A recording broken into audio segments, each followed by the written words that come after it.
Hi everybody, BioPA here with 911 BioCare, and this is part 2 in a 3-part series on adrenal fatigue. And in part 2, basically we're going to go into kind of a first-hand account of what adrenal fatigue is like, and kind of talk about how recovery is possible. This one's always kind of a little hard for me as a practitioner, to kind of talk about myself because you feel like, it's weakness, or, you should be able to figure this out, or, you shouldn't have to suffer from these things. So it's a little bit difficult, but basically I'm here to tell you my story of adrenal fatigue and how to deal with it. So my journey begins possibly into my early 20s. I mean, I always kind of felt easily overwhelmed, was tired a lot of the time. So I may have, suffered from some form of adrenal fatigue, possibly from early on. There are some people that are like that. It really kind of took off when I went to school. When I was at USC, the stress started to mount there, but that was just the beginning, because after graduation, of course, I decided to take a lot of high-stress positions.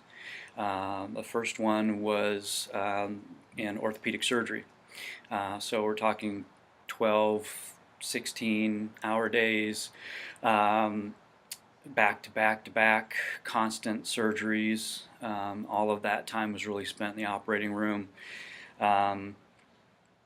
Then I chose other positions. All of them were fairly stressful. All of them were fairly high aspirations. And I didn't really have any good stress management techniques. My eating habits were terrible. Typical American diet. I liked a lot of fast food. My idea of vegetables were, the pickles on my Mick whatever, or French fries. I didn't really exercise very much. I had periods of exercise, throughout my life where, I did better, but I didn't exercise consistently. And I didn't have any real stress management techniques in my belt. At some point, as I went on into my mid-30s and on, my workplace started to become fairly hostile and stressful, dealing with a lot of unions and trying to fight for better patient care in a large organization took its toll. Around that time, I got married. Things at home, for whatever reasons, started to deteriorate. So it seemed like I could manage things when it was just a hostile workplace or just problems in the home, but when it started to progress to a point where they were both happening at the same time, it really began to be overwhelming. And eventually, unfortunately, divorce came along, which was a entirely new level of stress. And there was still a hostile workplace. But it didn't end there. I didn't have the wherewithal to really know what was going on. I really felt like I was weak. That I wasn't dealing with these stresses as well as, other people would, that, I was, lacking somehow. So, I tried to deal with it the best I could. Eventually, I kind of cut my work hours down a little bit to try to ease the burden. But I still didn't know what else to do, and I certainly didn't know exactly what was wrong with me. So, the divorce came a lot of change. We had to sell the family home at a loss. Had to move twice. I had to change jobs. Eventually, at one point, I decided that working for a large organization wasn't for me, so I ventured out into private practice, which was probably a necessary move, but was also a lot of stress.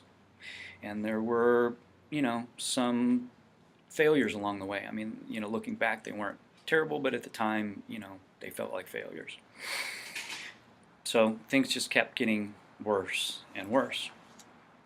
And then on top of all that, as that was going on, my best friend, my best buddy, who's my very special dog, became ill.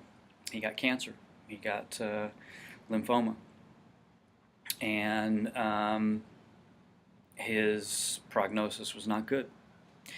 So we spent a lot of money and time treating him and keeping him alive, and we were able to extend his life for another year. But eventually, he died. I had to put him down. And at that point, it really tipped the scales over to the point where I couldn't function anymore. About 3 days after I put him down, I woke up one morning and I couldn't think.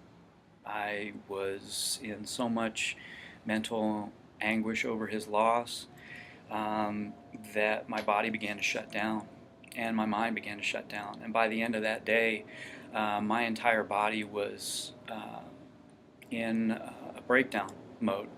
I felt like I was on fire from head to toe. I was having anxiety attacks. I passed out on the way to the bathroom.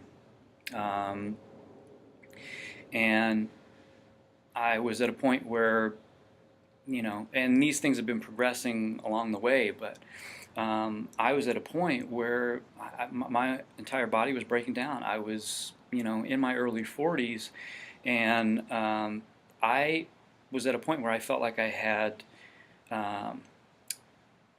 irritable bowel syndrome. I had chronic fatigue. I had fibromyalgia. I hurt from head to toe every single day. I was in pain.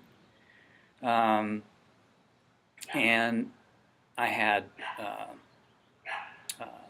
reflux, acid reflux, bad, so bad that I was taking, pills throughout the day, multiple different kinds of pills, prescription, over the counter. It was too much, and I was breaking down. I felt fatigued. I felt overwhelmed. I felt constant anxiety. I felt like I was weaker than everyone else, didn't know what was wrong with me.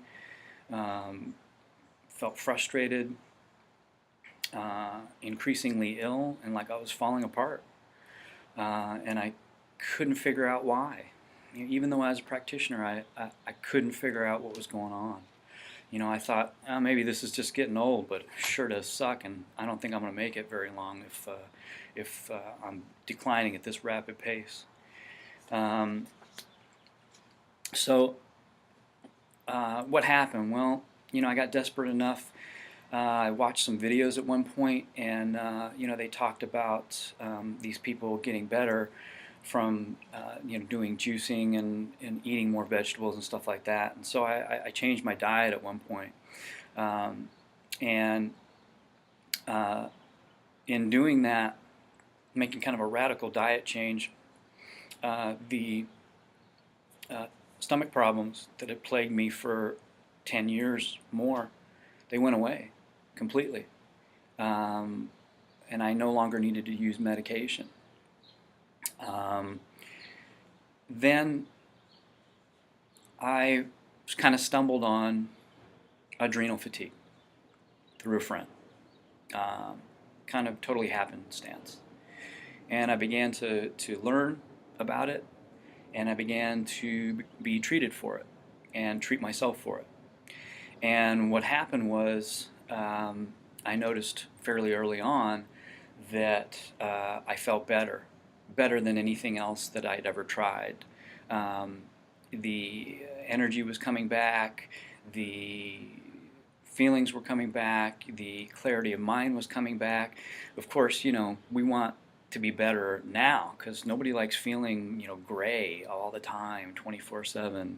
No one likes feeling like they're walking through sand every single step of every day.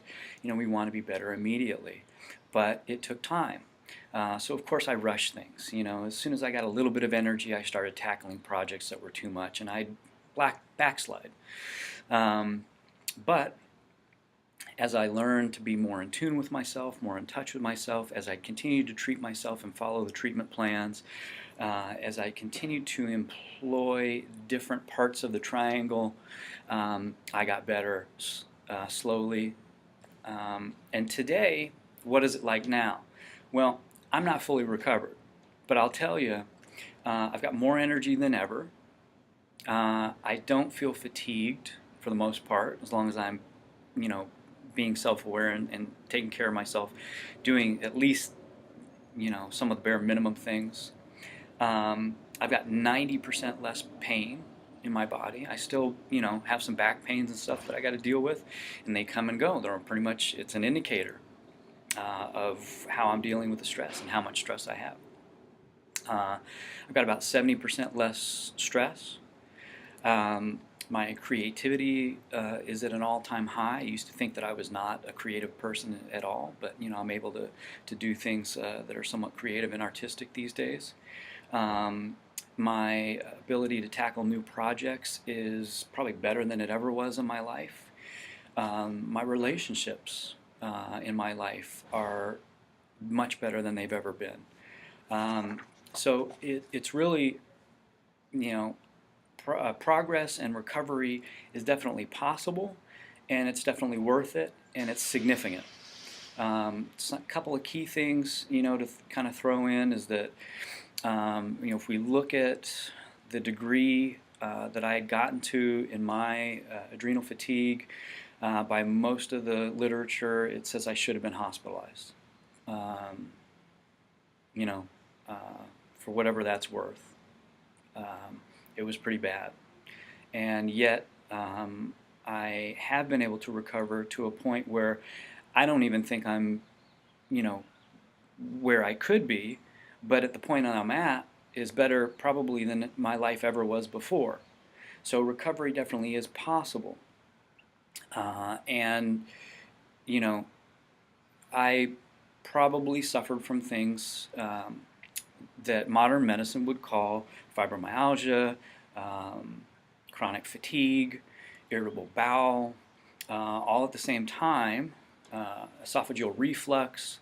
I probably carried all of these diagnoses, and traditional medicine modern medicine was really only a band-aid for those things. And it was not doing anything for me but really slowing down somewhat the progression of it and treating some of the symptoms, and it's certainly none of them were a key to recovery. And that's the thing. And I don't discount those modes. I think they're all important and they all can help, but without actually knowing how to treat the adrenal fatigue and treating it and addressing it, recovery, I don't think, is possible. But if you do treat those and you find someone who knows how to treat adrenal fatigue, they understand the nuances of how to do this, and they understand how to treat adrenal fatigue completely, and they're able to help you do the things that you need to do on your end to treat adrenal fatigue, because as practitioners, there's only so much we can do. We can make some things better, but we can't do everything, and we can't do it for you. So you have to do your homework. So something like, Dr. James Wilson's book, Adrenal Fatigue, 21st Century Stress Syndrome, which you can get on, Amazon or whatever. It's inexpensive, 10 or 15 bucks. This is your homework. This is your, this is, has an entire book full of what you need to be doing at home in order to recover from this. And you could be at any stage. I mean, you could be mild adrenal fatigue, you could be moderate, you could be severe. Everybody manifests a little bit differently. But if you're suffering from fatigue, you could have some component of this problem, and it is very, very common. And it is a part of depression, post-traumatic stress disorder, fibromyalgia, irritable bowel, chronic fatigue. All of these things, I believe, contain a component of adrenal fatigue in them. Whether that's the cause or not, or whether it's just exacerbating the problem, we can't quite say, and we may never be able to answer that. But the problem is, it's a significant portion of it. And if we don't treat that as part of the treatment plan, then people may not be able to really make a significant recovery from those illnesses. So adrenal fatigue is a real thing. It really exists. And the good news is, we have some real-world solutions for you to make some real progress. And they're not just Band-Aids, and they're not just gimmicks. And this is not just some sort of fad diagnosis of exclusion. It's a real diagnosis, it's a real thing, and we've got real solutions for you. So, thank you for watching. This is the end of part 2. In part 3, we're going to go into detail about the recovery process and what it takes and how exactly that recovery process works. So thanks for watching, be well, and we'll see you in part 3.